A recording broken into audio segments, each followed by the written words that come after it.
y'all doing? What's up, Zab? What's up, Mill City? Doing good, What's doing going on? good. What's going on, champ? This is Man, Zab Judah's new YouTube channel. It's called B4Champ. I'm glad to have both of you guys on here. Zab, you could talk a little bit about the channel itself, and we got here the phenom Jamil Hackett Yeah, and his father. yeah. I mean, the channel is to bring recognition and awareness to a lot of up and coming fighters. You know, what I'm saying that don't get a chance to get publicized on the bigger platforms. You know, what I'm saying you got it home. Let's go before champ. nah, definitely. I appreciate y'all for having me. Word. So this is obviously broadcasting, your journey to when you become, world champion, and when we get that moment. So, Because because nevertheless, how you guys doing? we definitely know what's gonna happen. Yeah, We definitely definitely, know that. definitely, Yeah. man. I feel like we in the right direction right now. It was a little bit stagnant for a while, but that last performance and us going to Matchroom has really, I feel like it's really put us in the right direction. Hmm. So tell me, why do you feel that way? And also, how was that experience as well in Philadelphia with Matchroom? First off, I want to thank Eddie, Matchroom, the whole Matchroom team, my team as well for the opportunity. It was a great experience in Philadelphia. As you guys seen, it was a sold out crowd. I got the opportunity to be a co-main event to Jerron Ennis in his homecoming fight. I fought a very tough opponent, very game veteran, and Pete Dobson. Hats off to him. And it was fun. It was fun. I got me a little war wound to go with it, Yeah. little Nick. Yeah, it was definitely a hell of an experience. Hell of an experience. I had fun. I enjoyed it. I done watched the fight probably about 50 times already, and Mhm. seen 100 million things I did wrong. So, we back to the drawing board, back in the gym today. Just starting to look at and work on some things. For the next go round. First thing I want to ask you is, a lot of people might not know. Tell me how is it working with Eddie Hearns and what kind of guy is he? Eddie Hearns is, super duper cool, super duper straightforward. Like, he gonna tell you what it is. He not really gonna beat around the bush. And it's one of those relationships where if you work, you'll get what you work for. And if you're not working, then you're not gonna get nothing. So Right. it's definitely one of those situations where like a fighter that's willing to grind, he'll love it. But if you're looking for a handout, Matchroom ain't the place for you. Right. I got another question. So, Pops, tell me, this has been a big journey for you guys and a big step up. I mean, did you anticipate or expect to see where you guys are at now? I mean, was it something that you expected it to see happen right now? I expected us to be on this path, but I think the better piece came because we got to jump some steps. I wanted to get the youth title. I knew we could win that. I said that I think we match up good against any young fighters. After that, I thought we get one or two defenses of the youth title, then maybe see if there's something, something else that he could, probably put on the map before he stepped up to an experienced veteran. But when we went to Matchroom and, Jalil was saying, hey, I think I could beat just about it. His list of people who he thought he wasn't ready to fight was very small. I think people have heard him say it before. Boots, Bud, and Earl. And if they say, hey, if you feel that strongly about it, we'll put you in there. I didn't think it would be the Continental title, but hey, it Right. was. And he told me I'm ready. He was. I mean, me personally, as a coach, not even as a father. Hey, let's try and get one more in, get a little bit of more seasoning. He was like, man, if we all do our job, it'll work out. It's your job to train me and come up with the game plan. It's my job to carry it out. Right. So when we got behind that, they gave us this as a first assignment. And I think he followed everything. If people watch Jalil and know him, he's looking for big shots every time. He's looking for big shots. This wasn't the Killer plan, the instinct. game. Yeah. But also temper with follow the game plan. Hmm. I followed you your whole life. You one of those guys that's looking for the big shot. I heard your dad say, hey son, settle Settle down. down. It's Settle not down. settle down. And I'm telling him same thing. Mm-hmm. And the game plan for us, people took it personal, like I took offense to it, but I didn't. When I heard people say what they said, that means it went correctly. The game plan was to win the first 6 rounds convincingly, so we know we didn't lose those. Mm-hmm. It's your first 10, 7 and 8. If you felt the power come off, take those rounds off. Take those rounds. If we won the first 6, we can give up 2, and then 9 and 10, pick it back up and finish out, so we know we won it. And he stuck to the plan. At the end of the third, he came to me. He was like, "I'm gonna go for the knockout in the 4th round." I said, "That's your 1 round because you only get 1 to try it." And Right. that was his round, and he went for it, Mm-hmm. and he didn't get it. Soon as he came back, first thing I said, "Okay, then we back to the game plan. Win the next 2 rounds with the stick." Once he did that, 7 and 8, it kind of went the way I wanted it, and 9 and 10, I said we gave those away. Come on, let's get back, and he did that. I always show him a lot of the guys that to me he emulates, or the guys that remind me of him, and I do that with a lot of guys like Floyd Patterson, Tracy Hurst Patterson, you Mm-hmm. and your dad, Gary and his father, a lot of those guys, Marvin Hagler, Petronellis. Okay, we gonna give and take. I'll give you the assignment, but let's come where we both feel like we're getting it done. So for him to stick to that plan, 6 rounds winning, 2 rounds giveaway, and then close it out, that told me he matured as a fighter. A Mm-hmm. 4 round fight where he gets a knockout, Mm-hmm. that wouldn't have showed me nothing. Not trying to be Right. funny. Okay, yeah, that was cool, Right. but I still ain't seen you go rounds. But him having to go rounds, that showed me something, and that let him know you can win more ways than knockouts. Right. Right. So it's clear to say, you're very pleased that he had to go in the tough waters and dig it out and dig himself out, and you know what I'm saying, and show you that he is the guy that you know he is. You know what I'm saying? 100%. Mm-hmm. 100%. It's one thing to say I can do it. It's another to say I've done it, and then I know I can get it done. So now Right. he knows he's done it, and I can get it done. Before now, it was like I can do it. That's just what you think. Mm. Looking ahead, hold on. Looking ahead in a perfect world, right now, you guys had it made, and all the top 3 big guys. Which one of them guys would you guys be looking at? You know what I'm saying, to lock in with, and who is those 3 guys? I say right now, when I look at the landscape of what's going on in the division, I say that actually to me it's 4 big guys. The 4 guys is Jerron Ennis, he's at the top. The number 2 guy I would say would be Barrios, number 3 Stanionis, and number 4 would be Brian Norman. For us in a perfect world, we could get the Brian Norman fight if we were looking for the title right now. But for me, the perfect world is his next fight not being a title fight. Maybe his next 2 fights not being title fights. Mm. To me, the perfect world is get you a defense of this one, and then after you get a defense of this one, if the waters have cleared themselves, either going after the WBC interim or the WBO interim. If the WBA is available, cool. But if I'm looking at the champions if I put them in an order of top to bottom, I got Boots, Barrios, Stanionis, and Brian Norman. But if I did it in a low hanging fruit, I would pick Brian Norman first. I would pick Barrio second, Stanionis third, and Jerron Ennis. I can't even put him fourth because I would never take that fight. We got too much relationship with him. He's been Right. too helpful to our camp. Yeah. We learned too much from him to say that's a guy. And you I guys, think when he clears up, and you guys are somewhat similar. yeah, You have like the same similar type of come in, kill. You know what I'm saying? Destruct, get the job done. You know what I'm yeah. saying? So yeah, definitely. So Yeah. so that to me makes the most sense. I look at it like you and Floyd.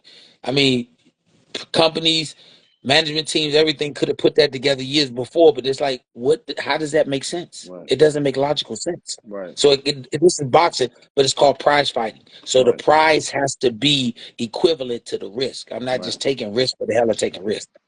Right. So I want to congratulate you, and I love the sportsmanship between both of you guys after the fight, from both of you guys. It's very inspiring to to see that from you as a young fighter and him as an older fighter embracing the young lion. You said you took 2 rounds off. Do you feel like if you took 1 round off, you think you would have been able to get him out? I really don't know.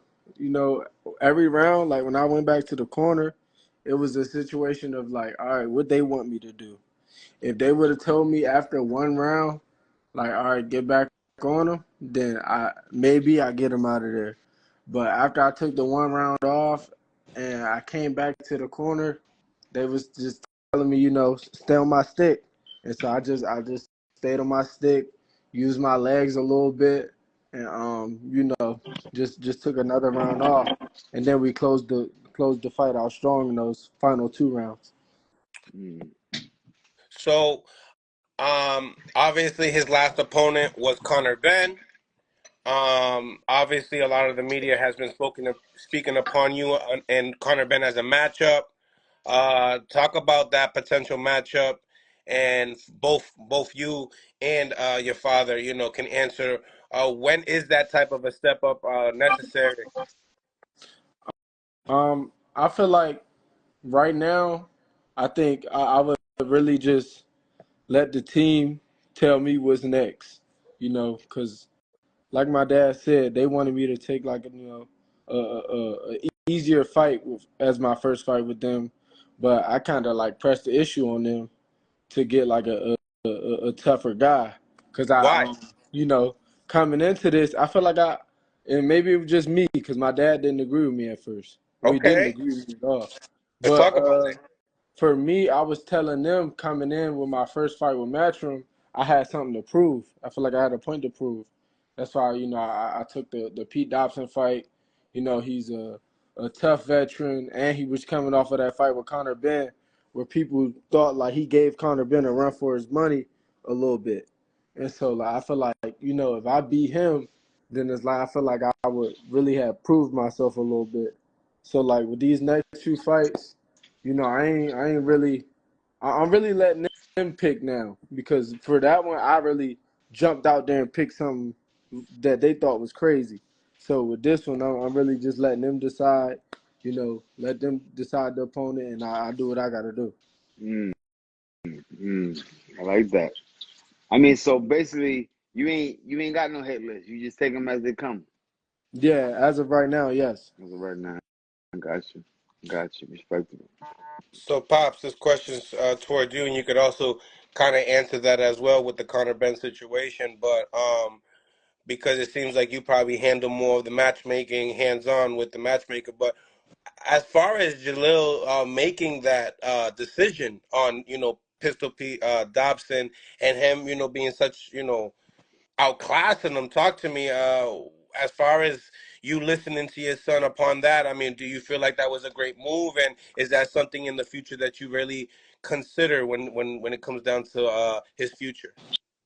I think when you look at these things, people always get the father son aspect confused. It's not the father son aspect. It's he's the fighter. I do the other parts, but I also have to remember he is the fighter. So if certain things that he want to do in a certain way, then we have to look at that and take that into account. When he said he wanted to face stiff competition because he thinks he can fight and battle with the better guys, I say, hey, we gotta listen to what he says. At the end of the day, he always tells me if I get knocked out, it doesn't hurt you at all. And I told him, I said, if I prepare you properly, I think when he's prepared properly, he can fight anybody. But I also want to make sure we make it make sense. And it's not. I think a lot of time the fans get caught up in you this guy, he this guy, make it happen. But you got to understand the dollars and cents. You got to understand the X's and O's to get certain fights, and at the point that you think you want them or the fans think you want them, this prize fighting at the end of the day, that fight only might be 100,000, 150,000.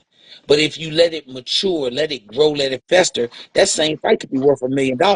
So if I'm gonna fight you, but I want to fight you when it's worth its maximum money, not when it's the best fight at the lowest money. And I think that would go for any two logical thinking coaches. If they're saying, do you want 100,000 on Monday, or do you want to wait for this same Monday a year from now and I give you $1 million? The ones that have sense, they're gonna say, give me that fight next year this same Monday because it's worth $1 million. And that's how I'm looking. My son has done everything he wanted to do. My son said, let me jump out the window this time. And if I slam the window shut, then you can open it with a crack or whatever you want to do. But let me do that. And he proved that. I think we gotta stop looking for things to not make sense. If you look at, I'll give you an example: Manny Pacquiao and Floyd Mayweather. When they wanted to put them together 5 or 6 years before they fought, they were talking about that'll cost $30 million a piece. They did it 5 years later. They made $100 million a piece. Once again, my son is in this for prize fighting. Zab know and his dad know. Seen him a bunch of times. Zab put on a pair of gloves for the world to see him, just using that example, at 15. But Zab put a pair of gloves on when he had diapers on. So they ain't been when you see these kids like my son, he 21. They don't realize he been fighting since he was 6. So I'm not you. Let me tell you, and like I said, I always say Jab. When I see him, I say Zab. His parents put a lot of money into him before he ever made a lot of money. Then people ain't invest their money for somebody to say, we want to see these guys fight when they 21. It got to make sense. It got to make sense. Zab came up through the ESPN years, the Tuesday Night Fight years, all of those years when I made my reputation. Once I got my reputation, I want to cash in on my reputation.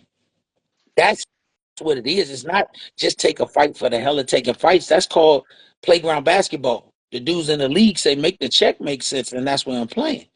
We'll never turn down a fight as long as the finances make sense. Never.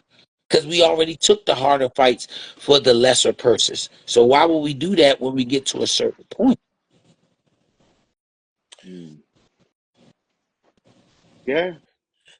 So as far as Eddie's known for bring signing fighters, bringing them back home for a homecoming fight.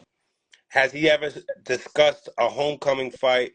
And if so, does as far as Jaron Ennis's cards are concerned, I mean, this was a good card. Do you feel like it's more like fight under his cards for a little bit, or when's the next time you guys think that you could possibly get your main event at hometown? You talked Uh, about it uh, yet? I think yeah, yeah, but to me, once again, timing is everything. I don't think he's ready to come home and be the main event Mm. at home. Not because he can't fight, not because people won't come to see him, but because timing is everything. In a perfect world, we might go on a Gerard Ennis as another co-main event. We could go on another championship fight as a co-main event. Might do it 2 or 3 times. But when it's time to bring them home, you got to bring them home where it means something.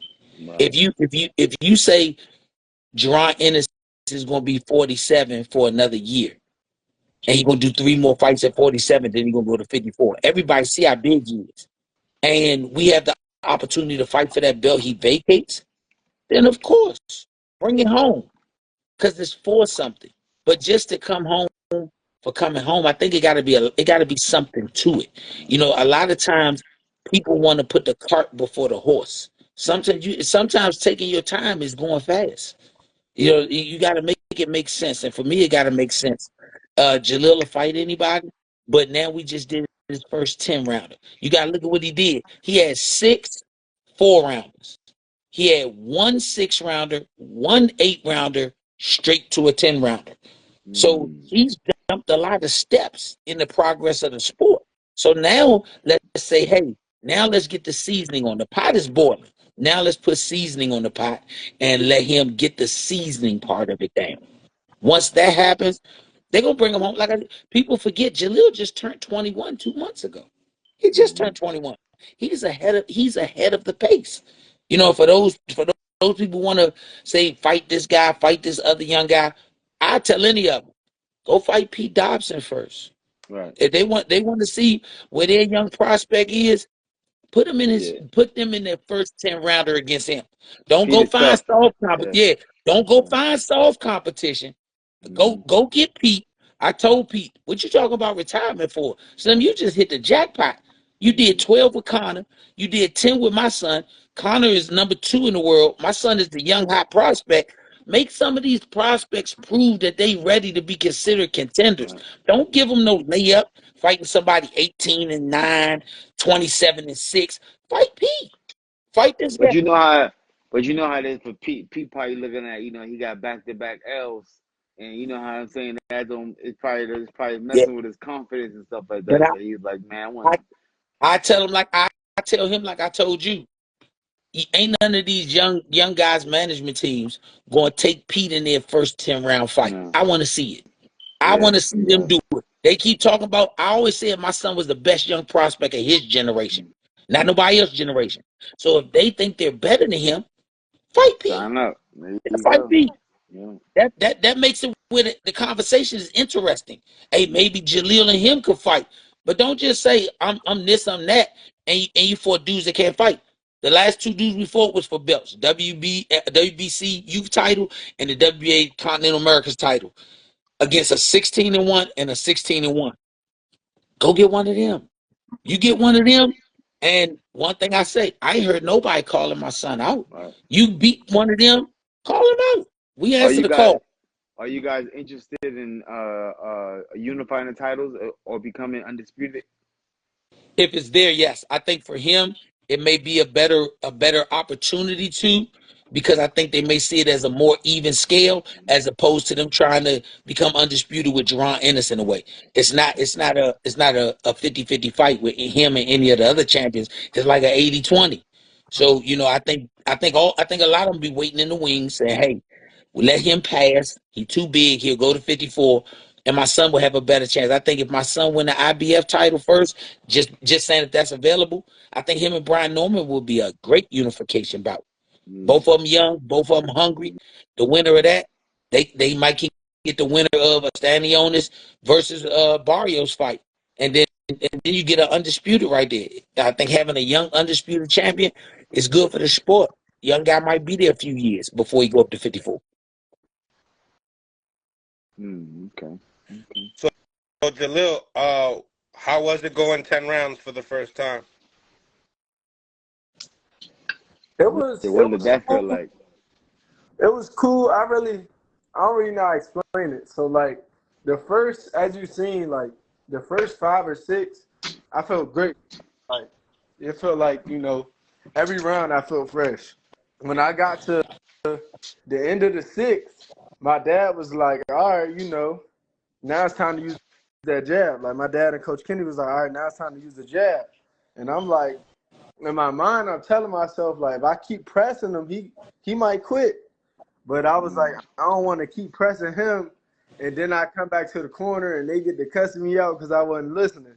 And right. so I was like, all right, I'm gonna get on my stick, and I feel like I can serve some energy good using my stick. I used my stick for 2 rounds, damn near 3 rounds straight. But then like right when like I felt like I had to pick it up, that's when they told me to pick it up, and I closed. I felt like I closed out the fight strong with the ninth and 10th round. You can you speak a little bit upon your team? I was looking at your team in the corner. You, Bernard, and Coach Kenny. You guys work quite amazing together. I was listening to you guys. I feel like it's like one is looking at what he should be aware of, and one is looking at what the game plan and what we got to do. Like, is that something similar to what am I right or am I wrong? You actually spot on. You right. You really spot on. You know, Amazing. yeah, yeah. It's like that was a hell of an observation. But my dad, he kind of like saying like what he think. He planning out the attack. Kenny planning out the defense, and they Mm-hmm. kind of like putting their minds together. Together. Yeah. How does Mm-hmm, that feel as a fighter? You got that type of team going on because I don't really see that much. I see Coach Kenny's a hell of a wingman. I'm gonna tell you because him and Coach Calvin work great together as well. He's just a great person to work with. I see. But can you speak a little bit upon that combo and how does that give you an advantage upon some of these other welterweights? I feel like the advantage is really more of an experience thing. My dad had coached far before I even boxed. Coach Kenny had been coaching a long time. People always, the first thing they think of when they think of Coach Kenny is Tank, but he had been coaching far before he was coaching Tank. So it's like, with those two coaches with more experience than I have years on this earth, it's like, that's a great plus for me. Right. Right. Um, I know you guys are not looking at, necessarily a hit list because you guys have people working behind the scenes on that. But in the same time, is there a particular type of a person that you look at, like maybe you want to leave a like a message, like, yeah, like I'm looking at you, like who is that guy that you guys are looking at that's like, you know what, it's gonna happen, and I need him to know that we looking It's at him. got to be somebody. It's got to be. I don't know if Bernard got a guy, but when we were doing our pre-fight interviews, I had told one of the interviewers that a young prospect he was asking like, what young prospects do I like? I was like, as far as young prospects that I like Joel Aerta. He's with Golden Boy. I like Joel Aerta. We fought in the amateurs. Uh, I was telling them that like he's a hell of a fighter. He had made his pro debut at 40 earlier this year, but I think he's coming up to 47. As far as I understand, I think he was saying like it's more comfortable at 47 than 40. And I think if his career progresses how I predict it'll progress, and mine progresses how it'll progress, that's a great fight down the line. Bernard. For me, my list is the guys coming. I mean, to be honest with you, I think if we stay how we're staying, Jalil progresses like is progressing, and the sport and weight of guys in front of us go how they go. I think Jalil can get the fights that Jerron wasn't able to get because he's so big. I think Jalil could get the Teofimos. I think he can get the Shakur Stevensons. I think he can get the Devin Haney's. I think although everybody that can come from that mold of guys coming up, I think Jalil in the future can get those because of his youth, his ability to stay down at that weight a little longer. And those guys are they're not getting older, they're getting bigger because they turn pro at small sizes. They're growing. I just look at Devin. I look at Devin. The last fight, Devin looked very huge, looked very good. Uh, Shakur, he's looking big. Teofimo, he says he's coming up to 47, and he wants to fight Brian Norman. So for him, it's not maybe a young list or a young individual person, but at 47, if we stay there, those are the guys that I think will get the opportunity to fight. Uh, if I saw a future fight with another young fighter down the line, I think my son and Xander Zayas will fight at about 160. At about 160, they'll fight each other. I There we think go. And I really think that I think that's the fight that actually is Cha-ching. going to be good. That's going to be big. You have a young Latino kid, star power, moving up the ranks. Bob and them have him. Then you have Jalil, young African American kid, moving up the ranks. Matchroom has him. The way that they're doing these rehab fights, the fights overseas in Saudi, where the 5v5, that might be something that you see the main event on a 5v5. I think if the business of boxing goes how it goes, Okay. and then the Eddies and the Bob Arms, they have talks about fights. I have know them. Some of these fights been talked about behind scenes for 4 or 5 years, and then they get made. So if both of those kids are put on that collision course and they fight each other as middleweights, then that fight, that's one of them that's a fights I see that you don't need a belt to be on the line for it. right. You don't need a belt. Just them But that's fighting each other. that's down the line. That's down the line right now. Right now, a fight that I do see and it is realistic that can possibly happen. What about a Telefimo Lopez fight? Oh, that's why I put all them on the front end. Yeah, yeah. All the guys from 40, those guys are coming up. Those They are the coming front up. end guys. Yeah. Those are before he turned 25 guys. Before he turns 25. Like any time of that, I think that'll happen. That would definitely happen. I Mm-hmm. really see. I like I like that fight. We know Teofimo. Teofimo always been a dog since Mm-hmm. the amateurs and everything. Mm. But I think that would be a hell of a fight if he win that WBO title. And some reason Eddie get us that interim WBO. Then you ask that same question. That's He, who we hunting he because on that's the the gun closest thing line. for us to hunt. He on the That's the gun closest thing line. for us to hunt. Yeah. But Yeah. yeah, he good. Okay. Teofimo, he good. I like Teofimo, always have. But Okay. if he got that WBO title and we get that WBO intern title, then he's the one we hunt. Same way with Barrios. Barrios is very good. But if he doesn't get the unification with Boots and he's the WBC champion and we get a WBC intern, then he's the one we're hunting. We're hunting the fruit in front of us. You know what I liked was, you mentioned Turkey. You know what I mean. I like that because Eddie has a great relationship with him. Um, but you also skipped upon it doesn't even need to get to there because that could be the Xander Zayas Puerto Rican parade, in the big room in New York City, DMV in New York City. If he doesn't catch interest in that fight, I mean, I think that's a huge fight in New York City. Yeah, we like to go in backyards. We don't mind backyards. We Mm. like to silence crowds. We like to silence them. Yeah, that I think my son has always loved to do that since the amateurs. We'll fight you in your house. It don't matter. 24 feet, 19 feet, those are the same dimensions no matter what city you in. Mhm, Right, mhm, mhm. right. Have you guys have you guys ever worked with Tank? Yes, numerous Okay. times. He's a monster. Yeah. He's a monster. He's been very helpful with us doing what we do. Like I said, he's been very helpful. Tank and Jalil got a great relationship.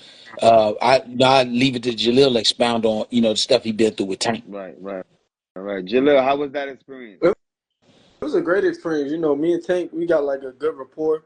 He cool. We always been like locked in since like I was making that transition from the amateurs to the pros. I first my first time ever like really working with him and we like really sparred and it wasn't him just giving the young guy some rounds moving around was when he was getting ready for his homecoming fight against Ricardo Nunez. And he basically was like, yeah, he think he ready to be a pro. Like we about to find out today.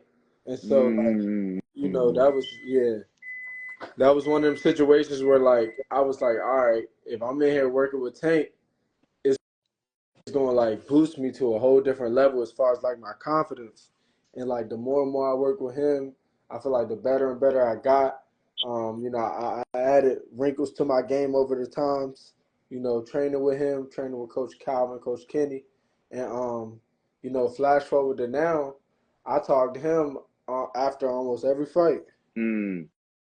So tell me, when y'all was sparring, did he give you the homeboy love, or did he give you the big brother? Like, yo, it's my little brother. I want him to be ready for what's really going on.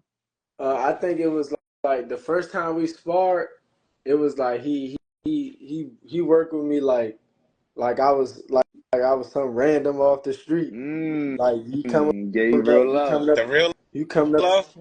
yeah, you coming up in my spot thinking you that. I'm gonna show you something. And over the years it went from that to like, all right, this little bro, like I need little bro to be ready, like Right, right, and right. Once you got over then, the hump, yeah, yeah, I then it got you. Yeah. started to become one of those situations where like, all right, you like you a reflection of me. Like when people see you, they like, all right, yeah, that's that nigga that be sparring Tank.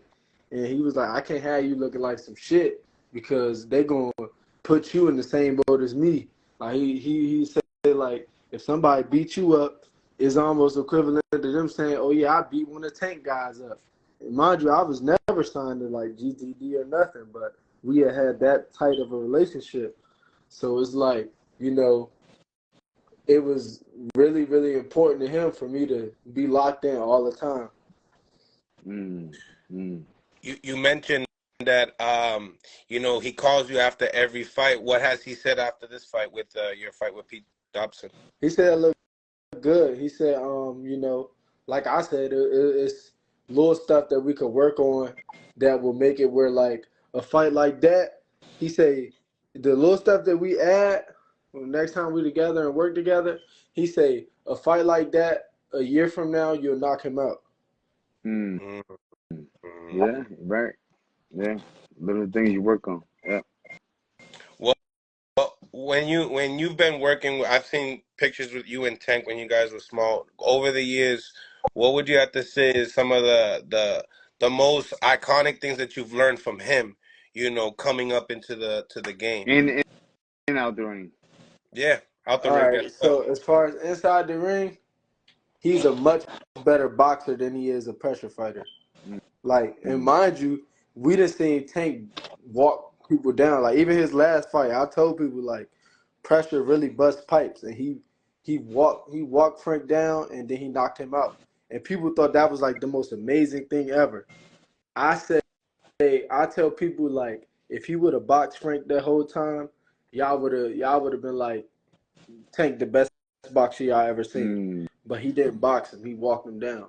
And so I always tell people, and a lot of people who really seen like Tank really go in there and box, they know like Tank a hell of a he a crazy boxer. Like his IQ is like up there, up there.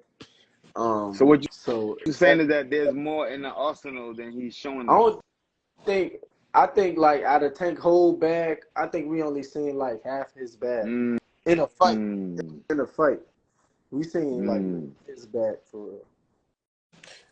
Pops, what was it like the first time as a pops and as a coach in the inside? You probably never gave anybody this answer. Maybe you have, I don't know. But tell me, you know that the first day you're gonna put your son in there with Tank. What are you saying? What are you saying in your head? What's going through your mind? Are you nervous? What's popping? Man, my son don't have no nerves, I'm so I talking think about God you. gave. No, I think so. God gave me all the nerves. Mm. So yeah, so I have the nerves for Mm. me and him because he don't, and I get mad at him like you ain't nervous. Man, I'm Mm. good. I be mad at him, be like, you better be nervous because a nervous man sharp. I said, man, you better be. But when I went in there, I didn't have apprehension. Honestly, I didn't think he was gonna go in there and maul Tank or beat Tank, but I knew he has a level of respect that's so different about himself that he was gonna give you his best foot forward. Right. Even if he came out on the bad end of it, they were gonna say this kid got all upside. So I wasn't nervous in that sense, but I was nervous in the fact that Tank was a veteran who knew the one thing that a lot of people don't understand. The boxing part, all the dudes that box know how to box. But the part that you got to learn when you're at the top 10 and 12 round fighters, how to stay focused the whole time. Because Yeah. you mentally go to sleep when you're not used to that. You're driving on autopilot. And a couple of times, I see him going on autopilot. He walking back to the corner. I squeeze the squirt bottle in his face. Mm. Like, surprise, wake up. Wake up. Because Yeah. Tank, Can't fall asleep. thank you. Tank will pressure you to go to sleep. People don't understand, Zab, you do. But most people don't understand if they could see your brain while you're fighting, your brain is sweating more than your body because your thinking got to be on 100%. And a young fighter, they go to sleep. They take naps during fights. And I told my son, that's why I said the first 10 rounder, put the first six in the bag. Because I know the first six, all of y'all are excited, your adrenaline running, put them in the bag against an older fighter. Round 7 and 8, I'm giving you, for lack of better words, permission to take a nap. Put your defense high, take your nap then. Take your break. But then we gotta go back to work. Because all young fighters, they fall asleep. They've never been 10 rounds. They've never done that. So if they gotta do it, you gotta understand where you take breaks, where you don't take breaks. It's a plan to give rounds away. It's a Mm. plan to take. I remember you. I can't think of the dude you fought. It was a Spanish guy. You was on Tuesday Night Fights, Mm. and your dad. I think this was your second 8 round or a 10 round, and your dad was like, "Use your legs, regather yourself." Mm. And I was like, "Damn." He really took. He Mm. gave you permission Mm. to take a break. I see Literally. you falling asleep. Mm. Get out there, use your legs, wake yourself back up. Then we get started next round. He didn't get mad because you. I think you threw like 20 punches in that round. Mm. He was like, all right, now you woke. Let's get back to work. And the Back to next work. round, I think he stopped the dude. Right. Once again, that's stuff that your coach has to know how my fighter is actually going to react to situations. Uh, Jalil, how did you feel physically in the fight, and how long do you feel like you can make 147 pounds? Uh, Physically, I feel very strong. Like if you watch the fight, like I always tell people, like it's a difference between being strong and hitting hard. Right. Now, I always feel like I hit hard, but like at times, like in previous fights, I would feel like the guy I'm in there with was stronger than me. In this fight right here was the first time like I felt like I was the bigger puncher and I was the stronger guy. So I felt strong. I felt good. I didn't really feel like I was losing strength as far as like being able to push off and stuff like that. Honestly, until the 10th round, but the first nine, like I felt strong the whole time, and I felt great. And I really don't feel like now that I look at it, I don't think it was a situation of me losing strength in the 10th round. It was more of a situation of me saying, "Let me dial back on trying to hit him hard Mm, and just up my output." Got it. mm. Got it. Got it. Makes sense. Coach, same question. Um, to me, it was the game plan. It was I knew ahead of time where I thought he was going to have lulls, so I wanted to be prepared for it. If I'm prepared for it, it's not a lull. We planned on doing that. That's why I say I never got frustrated at nobody who made comments about, man, round 7 and 8, he looked like he was tired. No, we already had planned. Put the first 6 in the bag, Take and off. then the 7 and 8 take off because we got to close out big. If you Nice. watch the 10th round, I told my son, don't look for a big shot. Start putting 6-punch combination together. You can't say he's tired if he put a 6-punch. One time he put a 6-punch combination followed by a triple hook right hand jab. Mm, You can't say I'm tired if I did all of that because we planned for it. Like I said, Zab, no. His dad planned for how fights were going to go. This is mm-hmm. what we're going to do. If you look at, I always tell my son, if he gets into a championship fight, we're gonna look at that as an amateur national tournament. Zab, no, you got to win 5 nights, 3 rounds at a Nice. time. So that's how we gonna approach it. 3 rounds at a time. Take the first 3, then we win them 2-1. Take the second 3, 2-1. Take the third 3, 2-1. Take the fourth 3, 2-1. Take the fifth 3, 2-1, and we gotta win. We walked out of there with a win. If the knockout come, it come. But if it don't come, and he's willing to stand there and take a beating, we cool. Hey, Dad. We Hey, cool. Dad. I don't mean to cut you off, but we're gonna treat it like a tournament where I got a first round bye because we're not fighting a 15-round fight. This only a 12 round. Hey. Okay, see, he correct me there. Thank you, son. I guess I came up old. I came up old, Zach. Came up old. But yeah, but the premise is he understands it. See, that's what I'm talking about. Good team. His IQ is growing every IQ, time. yeah. Every time he goes, his Yeah. IQ is growing. A lot of And that's young why fighters don't know that. A lot of young fighters don't know that information. his IQ is growing every time. We've grown to the point where we have conversations in the corner.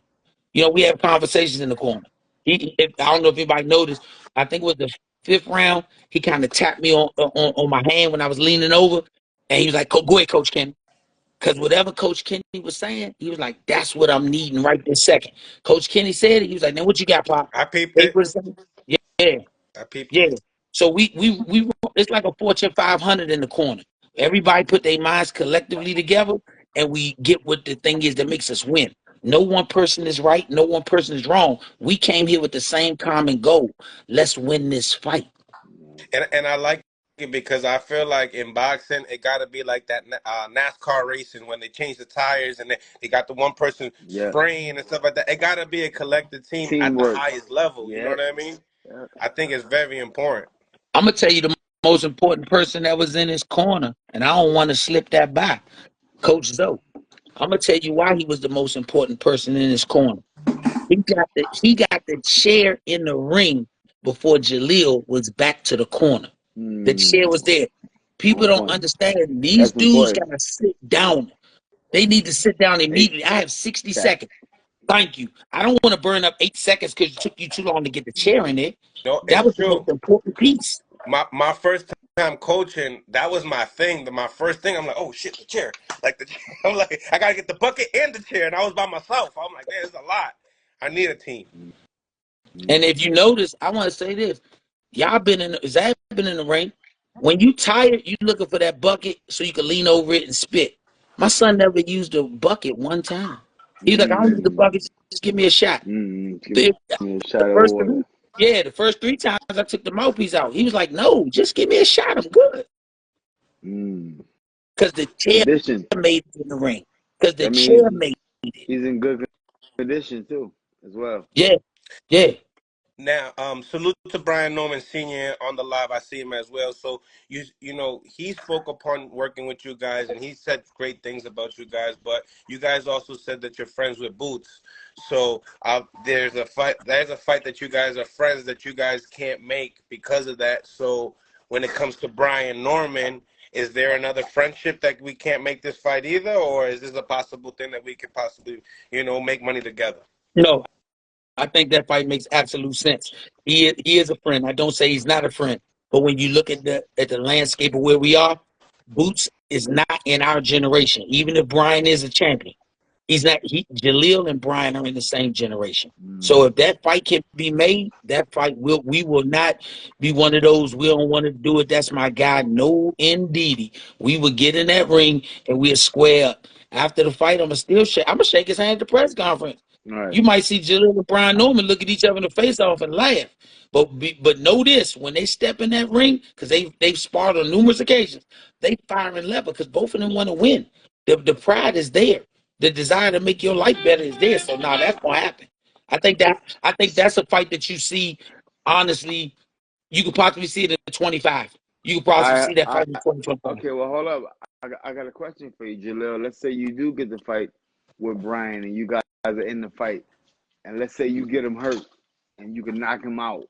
Are you gonna take full advantage of putting who you are on the map, or are you gonna go, yo, that's my homie, I ain't Nah, gonna knock him out? Cause he ain't. I ain't gonna lie. He I don't gotta got get that him. demeanor. I gotta get him. I gotta get him You because got it. I know if he had me hurt, he gonna get me. Right. Right. He gonna get Right. me. I always tell people coming up. I came up in the gym with the Russells. You know, from the time I could walk, I was in the gym with them. I tell people don't even know. Gary Antonio Russell taught me how to walk, not walk with your boxing feet, like put one foot in front of the other. He taught me how to walk. You know, so like when I got to the age of sparring, 13, 14 years old, me and him, that was like the first like pro I really worked with, and like we really sparred. And like it would be days where like I would be having a bad day and he would be fucking me up. And it'd be days where he having a bad day and I'll be whooping his ass. So it's like, you know, if I do that to him and I look at him like my uncle. If I do that with him, somebody that I look at as a friend, I'm not gonna take it easy on them. Mm-hmm. Jalil, out of all the guys you work with coming up, which fighter gave you the most game and showed you the most situation where you know what I'm saying, for where you at today? Showed you the most love. Top two is Tank and Boots. As far as like really pulled me to the side and like broke down certain things, I would have to say J Rock though. Shout out to J-Rock. J Rock Williams probably got one of the best inside games I ever seen in boxing. Like been in the ring with. And people always tell me my inside game is crazy.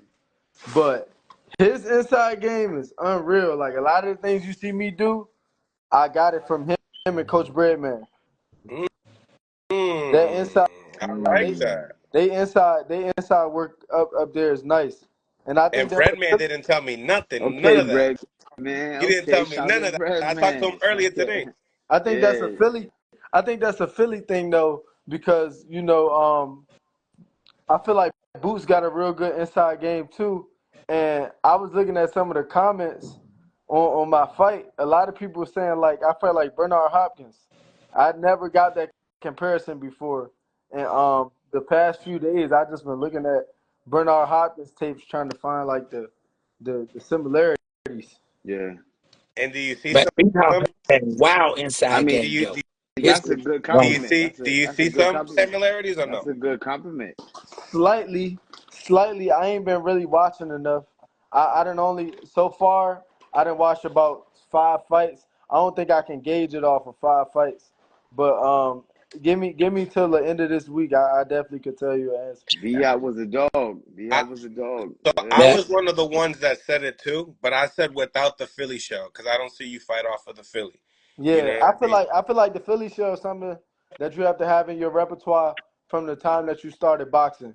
If And it maybe wasn't it's in the your stature. You guys have like a similar stature. yeah, and I think as far as perfecting the Philly shell, that has to be something that you've done from the time that you put on gloves Yeah, all the way up until now. Like I didn't do that when I started boxing. So I like for agree. me to try and pick it up at 21 is hard. It's like teaching a child a language. When you have a baby who's brought up in the house speaking English and Spanish just flows off for them. But when you got kids, shit like me, I ain't learned no damn Spanish until high school. So it's like it came harder for me because you're picking it up later. You're not picking it up in those years where your brain is like a sponge, where it's trying to form. You picking it up where it's already formed, and that's when it's a little bit tougher to grasp the concept of certain things. Right. Now, we're the realest show out, and you said something real touching earlier that Gary, taught you how to walk, like physically. Now, he posted something on his Instagram. This is a question for both of you guys. I mean, how do you feel about just knowing what he posted? I don't Uh, know what he posted. I was about to say you had to tell me what he posted.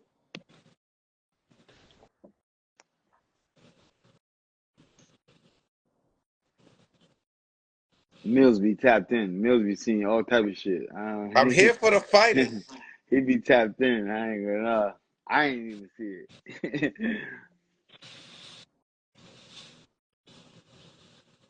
I think he took it down. With some old videos or something. No, no. I'll leave it at that. We'll leave that at that. But nevertheless, man, guys, last last minute. I don't. Do you have any more questions, Zeb? I'm sorry. No. We good. Now, how is your relationship with the Russells now?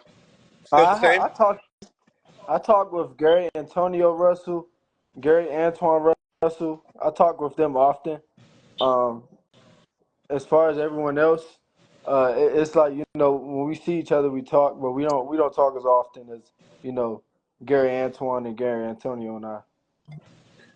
When you hit Pete Dobson, right, and he had that huge ass knot, he Mm. was funny. He was talking about it. He said that his forehead looked pregnant. So what did you hit him with a punch? Was that an elbow? What I what I what was that? watched the fight. It was like a punch that grazed off, and he ended up getting scraped with the elbow. Oh, One of those. now, Like now that. when you seen that thing growing, dog, right? Where is that something that you wanted to Oh, I like a once pimple, like you want yeah. Once I seen it start to grow, I definitely was aiming for it. I was trying to Mm. bust it open. Oh. What if you'd have busted? What if you hit to? that? That shit would have just bust Was open. it That would have been bothering him? crazy. You think? Yeah, Or definitely. I feel like I think he definitely like kept pawing at it. I feel like his corner did a great job of dealing with it. I watched the Was fight like what? in between rounds, like they was scraping at it real good. Was it Um, mushy? Like, was it soft when you was hitting it? Was it yeah, it was like? like it was. It felt like if I hit it hard enough, it'll pop. That's what I'm saying. That's what I'm saying. Yo, son. You know what, Mills? I asked that question because I've been there before. I fought a fighter with that shit, I kept trying to like, come on, bust the shit, bust it. Like, you know what I mean? Like, that's what I asked you. That did you want to see it bust open? I mean, that's just a fighter thing, guys. It's Yeah, a fighter thing. I ain't even gonna lie. It's weird, but like I was aiming at it like, man, this Yeah. motherfucker bust open that shit. I want to see like, is it gonna be blood Yeah. in it? Like, is it gonna be? Right. Is it gonna be juicy? Yeah. What? Yeah.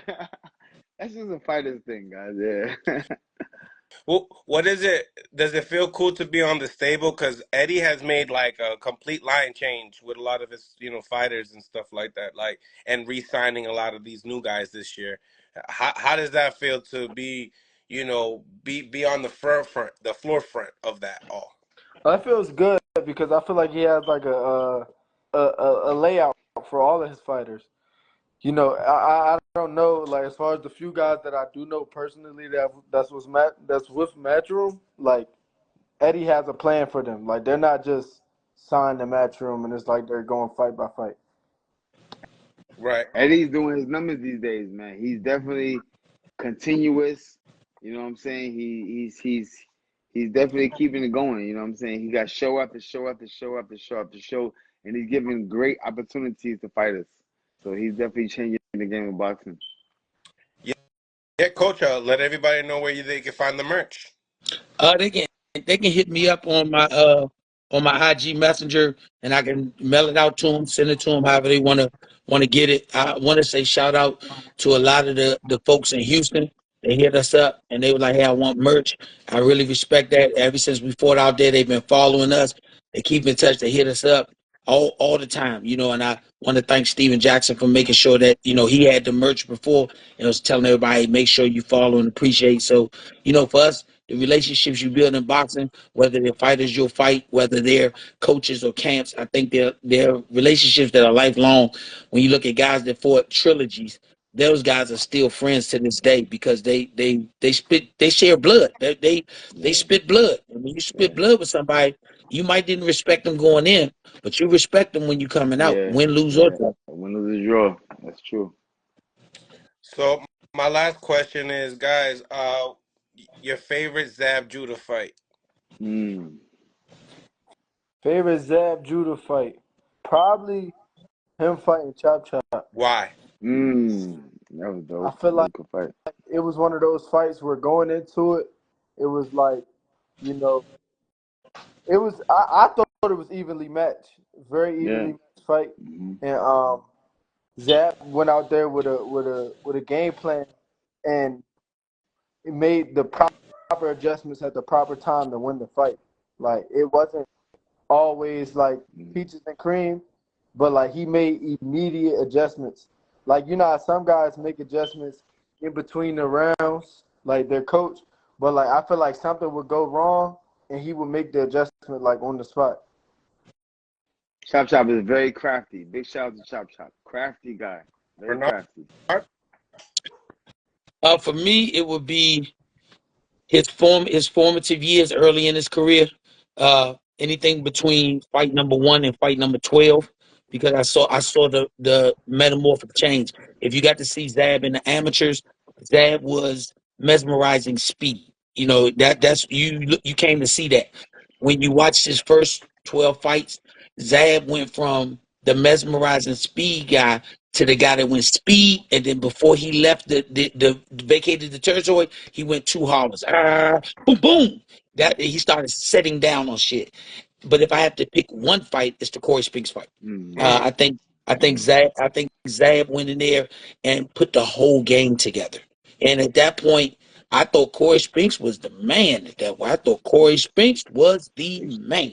Shout And out he to went in Corey. there and did his thing with a guy. Like I said, I thought Corey was the man. If I was betting on it, I was going to bet with Corey. But watching what Zab did in that fight, he showed me the value of having not just that youthfulness, but experience. That's why I said I don't rush my son because of what might happen. I don't rush my son because of the fighters I watch, and I watch as what's smart, but also a precautionary tale. I think Zab's dad went at the proper speed. I remember when he fought on ESPN and they asked, "Well, Zab, you know, you should be fighting for a big fight." His dad said, "We'll do that when it's time." Then he didn't let Zab answer the question. You remember, he put his hand on your chest and said, "We'll do that at the proper time. Y'all not gonna talk me into this." But then I look at other fighters who I really love and watch. I think Fernando Vargas was a monster, but I think they put so much stock in his talent that they overlooked his youth. And he was in there. I don't think he ever should have fought Felix Trinidad or Oscar De La Hoya because they weren't his generation. And those guys had so much experience. By round 5 of those fights, when the athleticism and youth wears off, the experience took over. Right, right. I know I talk a lot, but that's why I run a podcast, right? So, Loma and Tank predictions, guys. You want to go first, Lil? What you? Uh, I'll let you. Well, no. I ain't gonna let you go first because we Why? might Cause got he the gonna same kill answer. it. He gonna cook too much. Yeah, I feel like we might got the same answer. I think that this fight, if it's locked in like they say, this fight is gonna shut all of the Tank critics up. Like, Mm. it's gonna be those few trolls, but like after this fight, when he boxed that man for 9 straight rounds, and then in the 10th round he knocked him out, it's gonna Mm. shut all the Tank critics up. Cause he gonna box him crazy. You know, usually Tank a slow starter and all of that shit, but he gonna box him good. He gonna win those. He gonna win the majority of the first 9, and then he's gonna knock him out. Ooh, he gonna outbox the former pound for pound guy, and And then knock knock him him out in 10. In Yes, 10. yes. Night Remember I night. told you. I love it. out.